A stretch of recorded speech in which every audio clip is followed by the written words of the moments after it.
Hey, good afternoon, everyone. If you're listening outside of Central European time zone, good morning, or perhaps good evening or good night. I'm Christian Pierce from the Competent Center for Diversity and Inclusion at the University of St. Gallen, and welcome to today's Deep Dives with the CCDI. These online sessions focus on important DE&I topics, and today concludes our sessions for 2023 with a focus on colorism. With me today, I'd like to introduce a rising star at the University of St. Gallen, Amir Gadsby.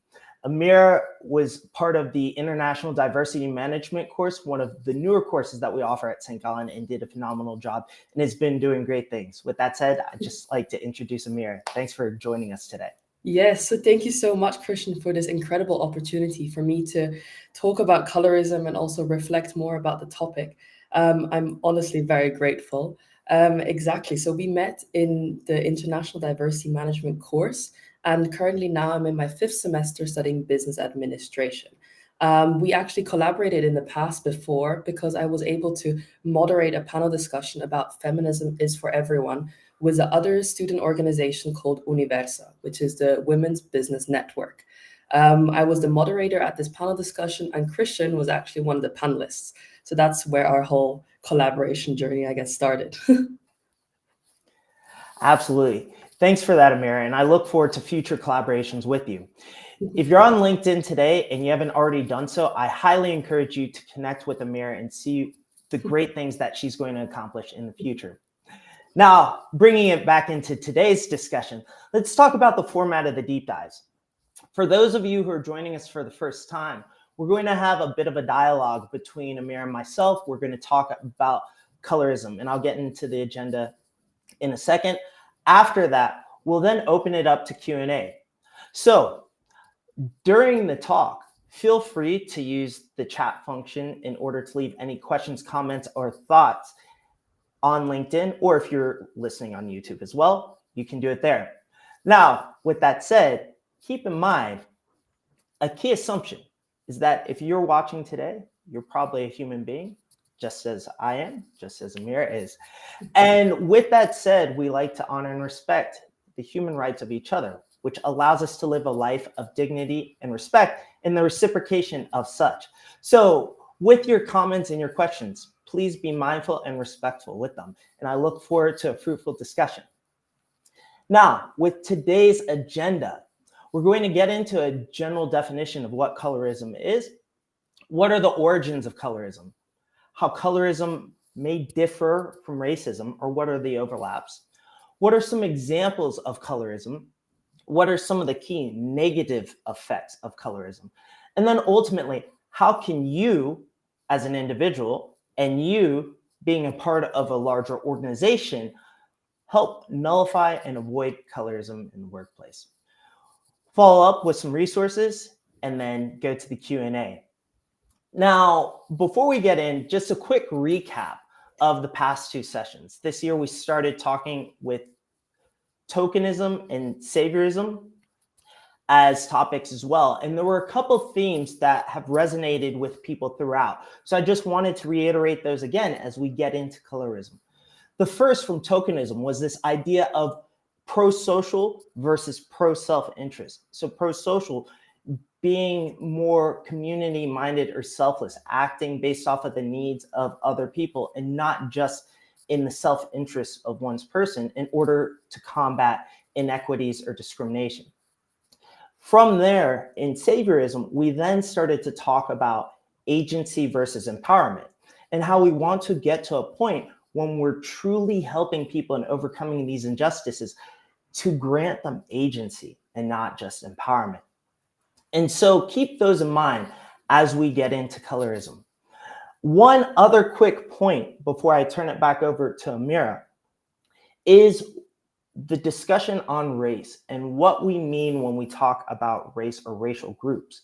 Please bear in mind that there are absolutely no biological differences among us. When we talk about things from the perspective of race, it is done so from the use of the terminology as a social construct. So just to reiterate, there's absolutely no biological difference among us as humans. even though we are discussing terms along the lines of race and color for today's talk. With that said, I'd like to turn it back over to Amira to really get us started with today's deep dives and a definition of what colorism is. Yes, so thank you so much, Christian. I will dive into the definition. So, colorism is a form of discrimination that occurs due to people from the same racial group having different types of skin tones. So, based on physical features, this type of discrimination can be considered a subset of racism. Those from a racial group that have lighter skin tones are perceived as to be more privileged as their looks are more accepted in places that are white controlled. In the business context and workplace, colorism is apparent in the biases faced by dark people of color, which can hinder employment opportunities and also promotions. So, this form of discrimination is apparent in various communities around the world. In many cultures in Asia, Africa, and also South America, they associate lighter skin as being more attractive and also better prospects when it comes to employment, marriage, and social standing. So, this all shows how colorism is a global issue. Exactly. So, Christian, maybe elaborate on the origins of colorism. Sure. Thank you for that definition, Amira. Now, when we look at what Amira was saying about it being a global issue, it actually starts, as far as the terminology itself, in the discourse in the United States. So colorism was actually coined by Alice Walker in 1982. However, when we start looking at the broader discourse or the historical ties to the word colorism or the impact of colorism, it's not necessarily racialized. It actually started off, when we look at research, as a form of class discrimination. And this is why the discourse can be considered global. So when we look at regions in Asia, there's research from India, Korea, and China on how discrimination was based off of the jobs that people were perceived to have. Those who were working outside were considered to have darker or tanner skin because they were out in the sun compared to those who were working inside. Over time, a perception grew that those who were working inside and thus had slightly lighter skin tones were of a better standing or socioeconomic level. Because of those differences and discrepancies over time, people started to associate these darker skin tones with a lower class or just a lower status, regardless of the job. Now, taking it from Asia to Europe, and then we'll go to the Americas again in a second. When we look at this impact of colorism in Europe, it comes from a term that we've heard, blue bloods. Now, blue blood, which has this connotation of nobility, actually came from a Spanish term, sangre azul, which is basically a direct translation to English. And what that determined, or what that supposedly or perceivably determined, was a noble status based off of pure blood. And I say that with quotations, because what people considered quote unquote pure was descendants or heritage that was free from either any Moorish or Jewish heritage. And so you start to see how people in Europe then saw things from a color's perspective based off of this idea of blue blood. Now, going back to the Americas, so Alice Walker coined the term in 1982. Both in the US and Brazil, colorism evolved in different ways, but were both pretty detrimental on people. Now, in the US, there was the impact of chattel slavery in the transatlantic slave trade, where you had enslaved people who were working out in the field and then enslaved people who were working inside. Once again, similar to the Asian context, those people who were working inside or close to the enslavers were often given better clothes, better treatment. And so creating an interest for them to remain closer to the enslaver in order to be treated better compared to those who were in the field. Unfortunately, as well, there were instances of violence perpetuated to enslaved people, which resulted in an illegitimate child. So an enslaver being one parent and then an enslaved person being the other. And because of that, you had a lighter skin tone there as well. Most famously, we saw this with Thomas Jefferson and Sally Hemings, and you can look that up if you're curious about that story. But what ended up occurring is these children, thus having a lighter skin tone, but not fully being accepted as children of the enslaver, were often put in places similar to those enslaved people were working inside. So better clothing, better positions, which then created, once again, that discrimination or that proximity to the enslaver, who was often white. Now, there were a couple 100,000 enslaved people who were forcibly taken to the United States or North America. In contrast, around 4 million Africans were forcibly taken and enslaved in Brazil. Colorism manifested in Brazil, though slightly different than the US, where in the US, when it came to those mixed race or biracial children, that was actually illegal until the 1950s. Now, in Brazil, there's an outdated term that they used, which is known as miscegenation, or the mixing of races. So because of the amount of enslaved people and indigenous people in Brazil, the Portuguese colonists and enslavers were encouraged to have relations with the enslaved people. Now, this was also rooted in the misaligned scientific field of eugenics, which was once again similar to this idea of blue bloods, trying to create a quote unquote pure race. Because of that, there was an idea that within 4 generations in Brazil, that an enslaved African person could be made pure if they were intermixing or creating a next generation that had lighter skin. And so thus, there was discrimination based off of the differences in those skin tones, once again, going from dark to light. So that historical context in different regions actually still manifests today. But when we talk about discussions on colorism, it's often, like I said at the beginning of today's talk, overlapping or intersecting with racism. But when we look at the difference, it's important to note the nuances, because racism is more about issues that arise from the discrimination of people or individuals that stem from systemic, institutional, or individual levels. While colorism can be similar, as Amira also said during the definition, it can also be internalized or within the same racial group. So differences where people identify as the same race, but because of skin tones have varying degrees of disadvantages and privileges. With that said, in talking about the historical context and the definition, Amira, can you talk about some examples of colorism that currently exist?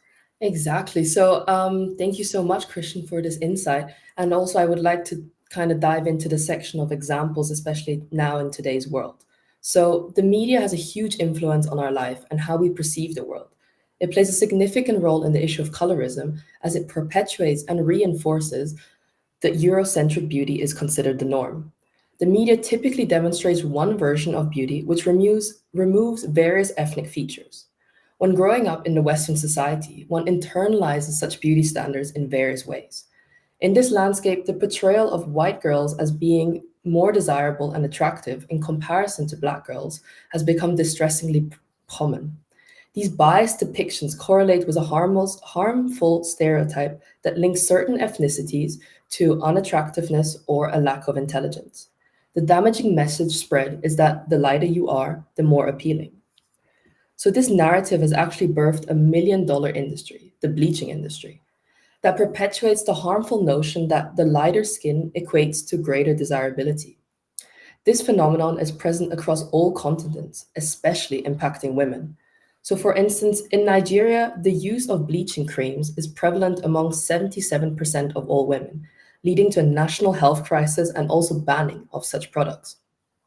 Additionally, in Asian countries, one associates whiter skin as being more wealthy and also reinforcing the reality that lighter skin is considered better. However, due to the success and magnitude of the industry, it is more than just body modification. It's a reflection of how deeply ingrained colorism is within our society.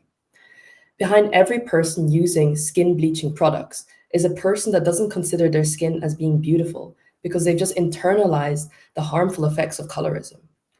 People are not simply being judged by the color of their skin, but also by the shade of it. Moreover, the spectrum of discrimination extends beyond skin tone. It is also prevalent among various hair types. The societal perception that straighter hair is equal to professional acceptance and also personal approval exemplifies yet another facet of this prejudice. Personally, I've also struggled with my hair journey and its relation to beauty standards. Before, I used to hide my hair because I thought it would look too distracting or messy. And in primary school, I also thought my hair was just too big and I just didn't know how to manage it. I tried straightening my hair in the past. However, luckily, my parents told me that my natural hair was considered also beautiful. However, one must know that until today, I still struggle with my hair journey. But I also realized that it is important for me to embrace my curls because it is part of who I am at the end of the day. It is part of my identity. It is a long journey and an ongoing, continuous journey that we need to work on. I'm still figuring out what's best for my hair and also hope that one day I'll be completely confident with my curls. So, maybe to wrap this all up, I would like to share this quote from the book The Vanishing Half from Britt Brennett. It is about identical twins, where the one sister, she lives in the American southern town with her black daughter, and the other sister, she secretly passes as white with her white husband that doesn't know anything about her past. And the quote from this book is actually quite interesting because it says, passing for white was not just about physical appearance. It was about taking advantage of opportunities and being afforded privileges that darker skinned people were not. So this quote emphasizes how colorism isn't just about skin tone. It's about societal advantages and opportunities that are often unfairly distributed based on skin color. It points out the complexities of racial identity and disparities experienced within the same racial group, just to different shades of skin tone. So actually, Christian, do you have any more examples on the topic of colorism? Absolutely. And thank you very much for that powerful piece, Amira, and sharing your own personal perspective.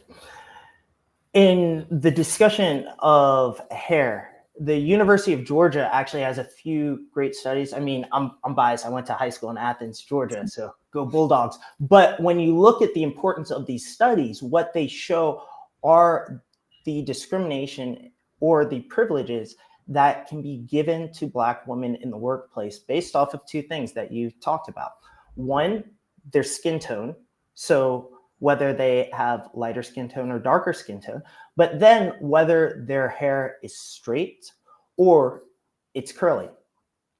So when you look at those who are perceived, so once again, talking about the perception, those who are perceived to be most qualified in the workplace, it is women that have a lighter skin tone and straight hair.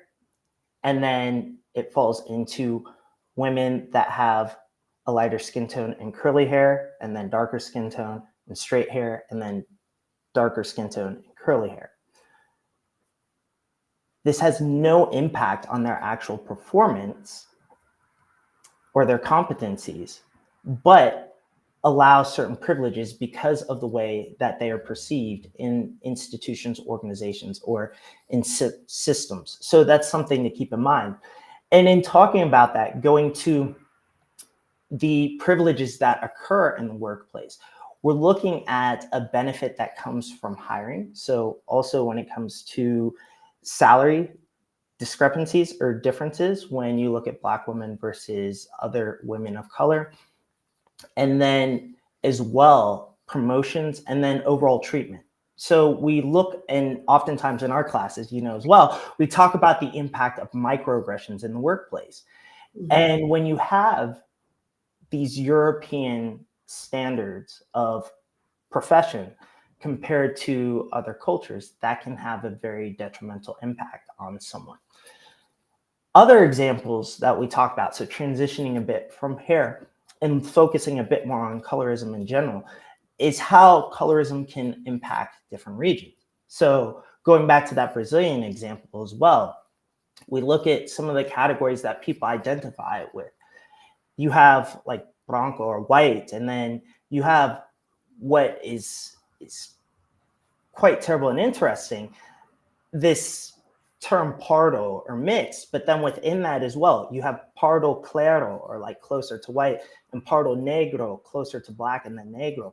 And there's, as I said about the history of the country as well, there's this incentive for people to try and increase their status, even if they can't necessarily change their skin tone, by adopting standards that place them in a proximity closer to being white. So for example, changing the hair, or starting to wear glasses, even something like that, to look more intelligent, getting cosmetic surgeries done to adopt features which are quote unquote less black or less accepted in the workplace. And those do actually, and unfortunately, have tangible benefits and privileges for these people. So we look at the impact of those small changes in enabling people to get higher in companies. And so that is an issue that we have to address.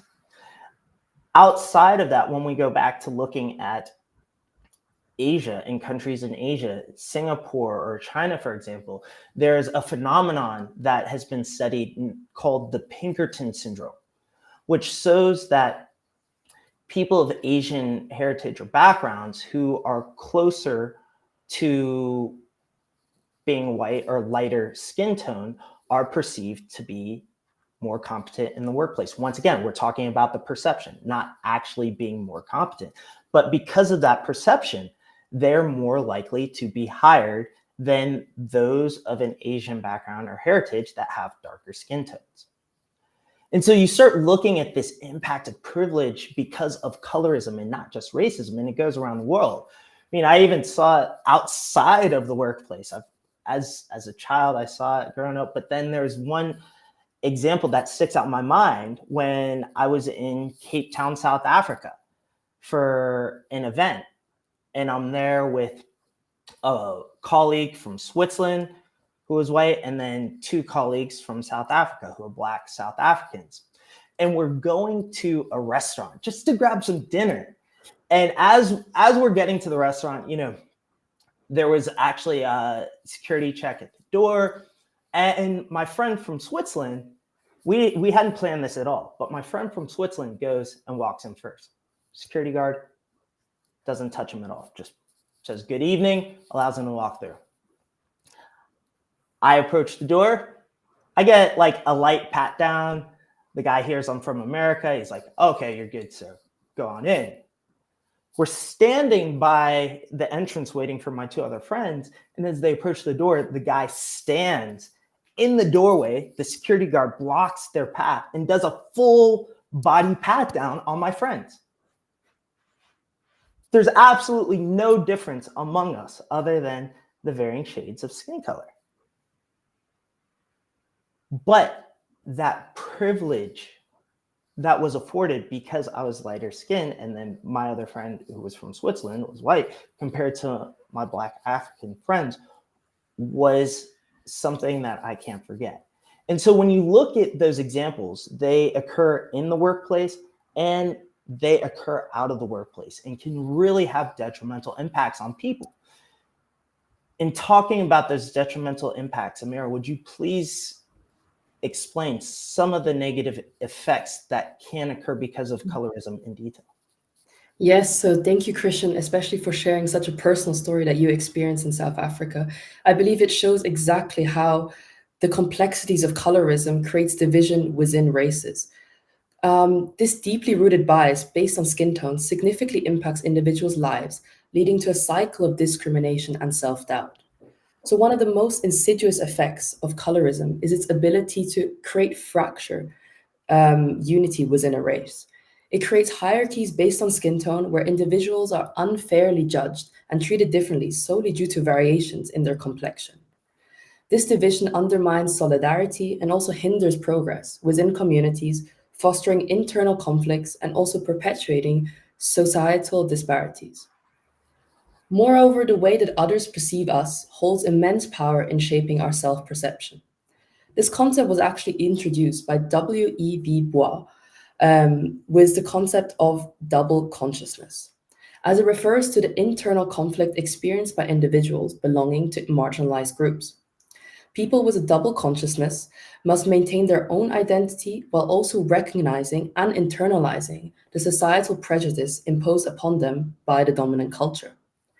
So, to explain the negative consequences of colorism, I would like to explain a scenario. So, imagine having two mirrors reflecting at you. The one mirror shows how you see yourself and also how you see yourself through your own eyes, shaped by your own culture and beliefs, while the other mirror reflects how society perceives you, including stereotypical thinking. So, double consciousness is just like having these two perspectives on oneself. And regarding beauty standards, it is also detrimental because marginalized people's physical features are not considered the beauty norm. So, as a result, the internalization of society's perception may cause low self worth and also a lack of confidence, and more general, unfair treatment toward people with darker complexions. So, as we see here, there are various negative effects resulting from colorism. But what we ultimately need to know is that how can organizations and individuals avoid colorism? Maybe, Christian, you can elaborate on this? Absolutely. Thank you for that, Amira. And for those of you who haven't heard the term double consciousness before, introduced by W.B. Du Bois, totally recommend as well. Go back to his piece from 1897 and look at that, because he was focused just on the African diaspora at the time, but that term has definitely expanded and encompasses more people of color as well. Now, we've talked a lot today about the impact of colorism. Let's now get into how can we, one, avoid it, but two, how can we really start overcoming that in the workplace? And what can organizations and you as leaders start to do? Carrying with the red thread throughout our discussions on tokenism, saviorism, and colorism, the key is inclusive leadership. So what does being an inclusive leader have to do with nullifying colorism? The big thing is really understanding the nuances between racism and colorism. There are many organizations that have some great ERGs and some initiatives that are focused on anti-racism or increasing racial equity in the workplace. But many of these fail to address colorism. So it's very important to understand the nuances or the differences between racism and colorism so that you can really start targeting colorism. So not just being an anti-racist organization, but anti-colorist as well. And so once you start understanding that, allow the team members or employees in your organization to feel unique and valued, but allow them to understand or express as well. So a combination of understanding that they belong in the workplace, but express how they feel so that you can understand what they need to feel best supported.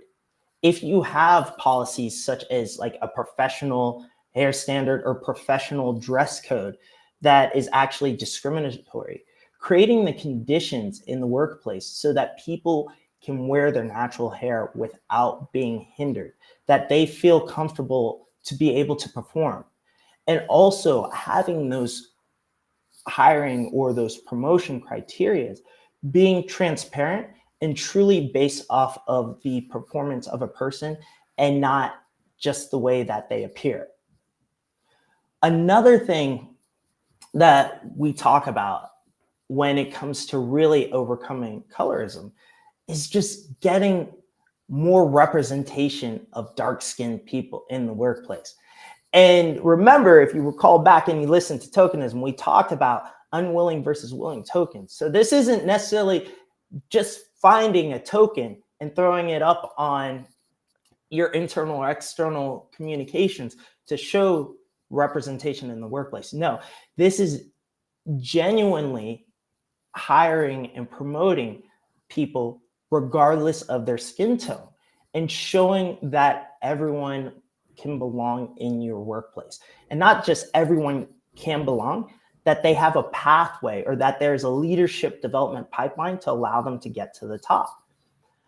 We see, though, that a lot of organizations or even media fails to address the representation of dark-skinned people. So a pretty big example in more recent times that occurred was the movie In the Heights, or the remake from Lin-Manuel Miranda, where you didn't see a proper representation of the Afro-Latino community, where it was very much lighter-skinned people, rather than showing all shades of the community in the Heights. So getting authentic representation in a way that doesn't fall into tokenism, that isn't complicit in saviorism, and ultimately allows those employees who are of darker skin tones to be able to not just survive, but thrive in the workplace. With that said, we talked about hair and skin tone. These things also kind of comprise the idea of varying privileges and advantages, which is what Kimberly Crenshaw talked about when she said intersectionality. So my last point on this is understanding that intersectionality is not just a buzzword, understanding what intersectionality truly is, but how someone's identity can offer them privileges or disadvantages in the workplace and being able to meet them equitably because of those. So understanding that if a person identifies as Black, for example, that their experience may be different based off of their skin tone, that they may have had more privileges. I have more privileges than my cousins, for example, and I recognize that. And in recognizing that, I address inequities in order to help my cousins, for example. And it's doing those types of things from an intersectional perspective that can truly allow you to profoundly impact and change the workplace and overcome inequities. Amira, what is one last thing, though? I've talked a lot, but what is one last thing that you think organizations should do? Exactly. So talking about intersectionality, I think the one thing that definitely needs to be mentioned is also reprogramming one's unconscious bias. So one must be willing to reflect, as you said, on their privileges, but also on one's own behavior and just pursue an individual healing journey. So even myself, I need to acknowledge that due to my lighter skin tone, I have been granted privileges and benefits in certain situations, whether it comes to in a business setting or even just in my daily personal life. So our biases, they take shape early on, and they're influenced by our upbringing and also by our surroundings. So actually what I would like to do is even go one step deeper. We need to understand why there is a connotation between darkness and negativity, and also why this is translated to skin color. Because in this discussion today, we really realize that the significance of the word darkness and how it is just associated with negative terms. Each word has its assigned meaning, and reflecting on the issue of colorism, we need to reevaluate the meaning of the word darkness. Because I believe at the end of the day, there's no light without darkness. Exactly. I think I can agree with those words. Wow, that's really powerful. With that said, thank you so much, Amira. I really appreciate your time and your perspective today. It's enlightened me on this journey as we go to make the world a better place. And I hope you in the audience have learned something as well. Before we open it up to Q&A, I just wanted to offer a few different resources to keep in mind if you're looking to understand more about colorism. One is the book Pigmentocracy. So we talked about colorism, but there's a term that academics use with regard to colorism as well, known as pigmentocracy. So Pigmentocracy by Edward Tellez. And then another book, which from a personal perspective, but also from a professional perspective, I find really eye-opening is One Drop, Shifting the Lens on Race by Yaba Blay. And that is powerful because it takes a collection of personal stories from people from the Africa diaspora globally and looks at how their varying skin tones impact their experiences as black people, excuse me. So definitely look at those. Colorism is also an issue that we have to fix, not just because we're talking about it today, but even organizations that I highly regard, like Catalyst, has done research showing that the highest amount of discrimination in the workplace, when surveyed in the nuances of discrimination, come from colorism. That was about 34% of survey respondents experience that in comparison to other forms of discrimination. So when you look at nullifying these issues in the workplace, don't just be anti-racist, but be anti-colorist as well. With that said, thank you very much for your time today. I'd like to open it up to any questions or comments that you may have. Mhm.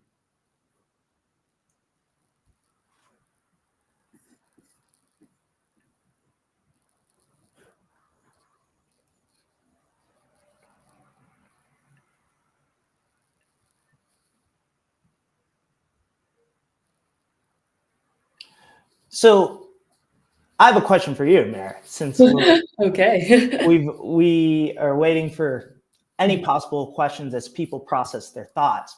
Exactly. As you go to graduate Mhm. and go into the workforce full time, I have a question for you. Okay. What kind of organization would you like to see, or what would Mhm. you like to see in the leadership of an organization that you go into Yeah. as they address colorism in the workplace? Okay, so first of all, thank you so much that I was able to be part of this discussion today. I honestly found it very enlightening. And regarding your question, after I graduate, I'll definitely would like to work for a corporation that is definitely international. I believe that there's so many benefits when it comes to having a diverse workforce, which is something that you can just learn from different perspectives and just different experiences that just enhance the whole work experience in that sense. And when it comes to leadership positions, I would just like to see a person in the leadership position that I can relate to and that I find authentic. I think authentic leadership is definitely something that is really important because we need to be able to relate to a certain degree with our leaders, because at the end of the day, everyone within an organization wants to move up, or at least from my point of view, I want to move up within an organization if I understand the vision and also relate to it in that sense. And how they work together with colorism is definitely the representation. I believe that the board of members, or the people at the top, definitely have to have different perspectives, and we need to see how at the bottom, if it's very diverse, it also has to correlate to the top. That's a really great point, bringing representation back in, like from the bottom to the top, like seeing representation at the board of director level as well. And that's an issue that we often have. Even going back to studies, Brazil is a unfortunate case study. So going back to Brazil, if you look at the management level, the lowest level of management is about 70% white, with a mix of Pardo, Indigenous, and Afro-descendant, well, so Black people. As you go to the senior management levels and then the board of directors, there's like 1% Pardo or mixed. No people who identify specifically as Black. Yes. And then it's mainly white. And so in what you're saying with that representation, it's key, not just to be able to enter an organization and know that, yes, you can get to that first level, but then you have no career opportunities past that. It's creating the opportunities, but overcoming the inequities that allow ultimately the representation that's needed at something like the board of director level as well. Yes, exactly. Yeah. I think we've got one comment in the chat right now. Maybe I'll read it out. Sure. One criticism I've seen on the anti-bias training is that it ignores the acknowledgement of systemic inequalities.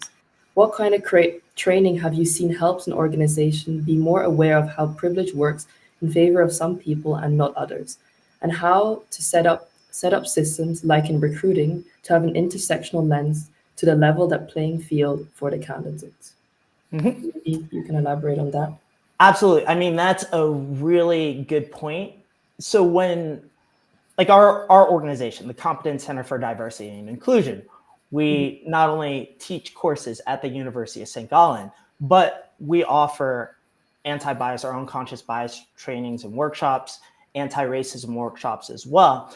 And when you look at the way that we approach things, it's done from 3 key levels. So we don't start, even though today, as you noticed during the recommendations, we talked a bit about individuals and organizations, we start at looking at a system. Because at the systemic level is where everything, especially historically, comes into play for inequities or inequalities. Because from there, you have systemic injustices, then those organizational or those institutional, and those then allow for individual inequities. Because if you have systems or organizations or policies in place that aren't discriminatory, an individual can't be discriminatory in the workplace, because then they'll be reported, or they'll ultimately, depending on the situation or context dependent, be fired. But when we look at actually addressing things like discrimination or biases in hiring, we get to creating transparent criteria. Oftentimes, we start removing the biases by pre-planning. So rehearsing things like interviews and keeping them structured in a way that's objective, not subjective. And then also being transparent in the criteria so that people know what skills or qualities they need to have to progress, rather than keeping things a bit more murky or opaque. Because when people don't have that information or that awareness of the information, that's when biases, stereotypes, and discrimination can impact those hiring policies or those promotions. I see a couple comments as well. One from Carmen: I think we're still building colorism, for example, via the media. We just had a discussion in our house that a group of Algerians, based on a report of SRF, is breaking into houses in our area. Despite the fact that a young Algerian talks in the same SRF report about being exposed to racism, what sticks is that Algerians, who are people of color, are a risk, as they may break in our house. How can we address this? So I think, if I understand that question correctly, that has to do with the biases that come from stereotyping Algerians in general as being perceived as those who are breaking into houses in the area in this report. And I haven't looked at the report, so I can't comment on that specifically. But when you look at that type of stereotyping, we've seen that in history. Actually, going back to what you were saying, Amira, about this connotation of darkness being associated with evil or something malintent. And that goes back centuries to when the Portuguese first started going into Africa and associating darkness with the devil or Satan, and white with God and purity. And so there's a history of stereotyping people of color, or Black men specifically, as criminals that needs to be overcome. And looking at this type of stereotyping in the media, you have to understand that just because somebody may have done something wrong, they don't represent a whole group. And that you can't then create a system that perpetuates oppression against a whole group just because one person has done something wrong in that case. I can't speak on it further because I haven't seen the report, but that's just kind of my initial thought in reading that question. I think we have time for one more question from Sandra. Microaggressions are a big topic as well. What in your eyes are the best ways to make people more aware of biases they have but don't realize they have? So that's what we get into with unconscious bias training. It's not a one-time thing. where you can have a workshop and say, oh, I know my biases, we're good. It is a continuous daily process to recognize and reflect. So pause, recognize, and reflect on how those biases may impact your decision making. So it's important first to become aware. So yes, unconscious bias trainings or workshops, the things that we offer are important. So you can recognize, oh, is this confirmation bias? Oh, is this a mini-me effect? Oh, is this adultification, which is something that isn't really talked about in Switzerland yet, that we talk about in our courses. But once you recognize those biases, you can start to nullify those and prevent those microaggressions by reflecting on situations in the past, but preparing and being proactive in the future by also doing a role reversal in your mind. So if you're approaching someone who might be different from you, would you treat someone who's like you the same way or not? And if you're looking at that treatment being different, there's probably an issue there. And ultimately, as we conclude today, when you look at overcoming microaggressions, it's accepting people as individuals, like I said at the beginning, who deserve a life of dignity and respect and the reciprocation. And so rather than creating a feeling of exclusion or offending somebody because of the stereotypes that you might have about them given the way they look, get to know them, get to understand and empathize with them so that you can best support them in the workplace. Amira, do you have any final thoughts before we conclude today? Honestly, no, I don't think I have anything else to share other than the fact that I believe it's so important to just raise awareness on the fact of colorism, and that is a topic of today. I believe a lot of people heard about it before, but not many people understand how it is also impacting people all around the world and making it a global issue. So I feel like sessions like today is definitely very important in the progress of avoiding colorism in the workplace and also in personal life. Thank you. And I appreciate your efforts as well as we get this discussion and this topic out, especially in Switzerland, and we focus on creating more equitable workspaces for everybody. With that said, thank you so much for your time again. Really appreciate your perspective, Amira. Like I said, for those of you listening in, reach out to Amira on LinkedIn, keep in touch, and look forward to the great things she's going to accomplish. And if you have any other questions, comments, or thoughts, feel free to reach out to me on LinkedIn or send me an email at christian.pierce@unisg.ch. This concludes our 2023 Deep Dives with the CCDI. The recording, if you miss it, will be on YouTube and LinkedIn. I appreciate your time, your questions, your thoughts, your considerations, and ultimately you as an individual, because you're awesome. So with that said, thank you again. I look forward to seeing you in 2024 as we have 3 new sessions with the deep dives, and you'll hear more about that next year. Until then, take care and keep working together to make the world a better place. Thank you.